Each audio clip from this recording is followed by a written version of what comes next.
Kung ihahalin tulad mo ang utak mo sa isang bagay. Ate, pwede ba akong makatikim sa'yo? Ungol ng ungol.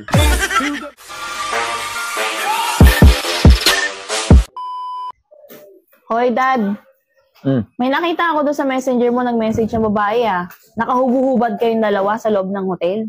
Magkayakap, naka-selfie, naka-smile. Tuwang-tuwa pa yung mukha mo. Ngayon mo sabihin sa akin, hindi mo kabit yun, ha? May ebidensya na. Hindi ko kabit yun. Ah, bakit? AI yun. Kung ihahalin tulad mo ang utak mo sa isang bagay, ano ito? Wallet ko. Bakit? Bakit wallet? Wala kasing laman. Ate, pwede ba akong makatikim sa'yo? Tapos nabuntis ako. Dapat panagutan mo Eh, bakit yung kapitbahay namin? Wala naman sinabing ganyan. Bakit? Ano tinikman mo sa kanya? Ulam.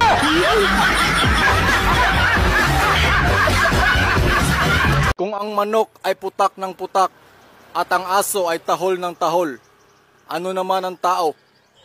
Ungol ng ungol.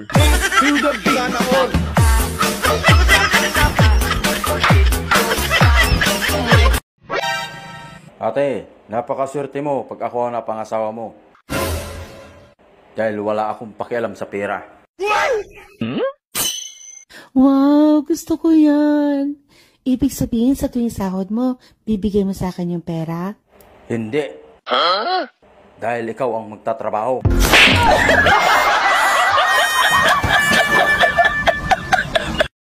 Huy, kamusta takbo ng buhay mo? Anong takbo?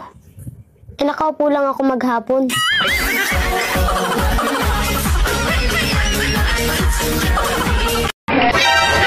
Ang mga babae talaga ngayon, kahit marami ng problema, maaliwalas pa rin ang kanilang pagmumuka.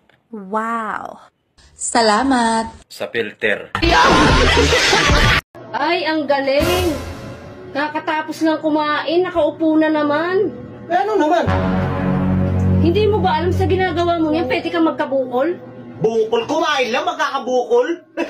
Kalukuhan. Ayaw mo maniwala. Hindi ako maniniwala. Ayan, may bukol ka na. Gugas ka na kinainan mo. Ayaw mo maniwala. Anak ka ng pu. Anak ka ng pu. Hoy, Dad. Ay. May nag-text sa'yo. Naiwan daw niya yung panty niya rito sa kwarto natin? Oo. Si Lando Lando pangalan bakit? Panty ang hinahanap. Lalaki ba to? Hindi, si Lando yan yung kaibigan ko nag-abroad baka. Ganon? Oo. Akala ko naman, nambababae ka na Hindi. Sige, punta muna kay paring Nestor. Bakit? Naiwan ko yung bra ko kukunin ko lang. Ano? Hirap maging babae, akala nyo lang. Sa umaga, maglalaba kami ng damit, magtutupi ng damit, mamalansya ng damit. Tapos sa gabi, tatanggalan kami ng damit. Sa madaling araw, wala na kaming damit. Kinanta ito. Daddy, may tatanong ako. No ma, stop. Alam ko na yan. Itatanong mo kung mahal pa ba kita? Ang sagot ko, oo. Mahal na mahal kita ma. Wagas at dalisay ang pag-ibig ko sa'yo. Hindi yun matutumbasan ng kahit anong material na bagay. Ikaw, at ikaw lang, ang iibigin ko hanggat ako'y nabubuhay.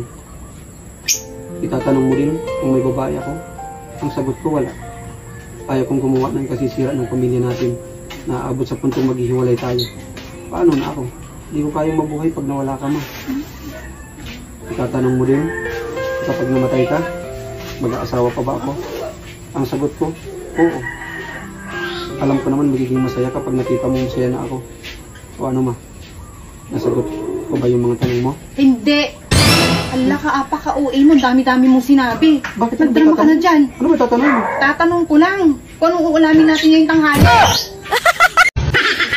Alam mo, be, mayaman sana kami kung hindi lang namatay ang lolo ko. Wow, talaga? Ano nangyari sa lolo mo?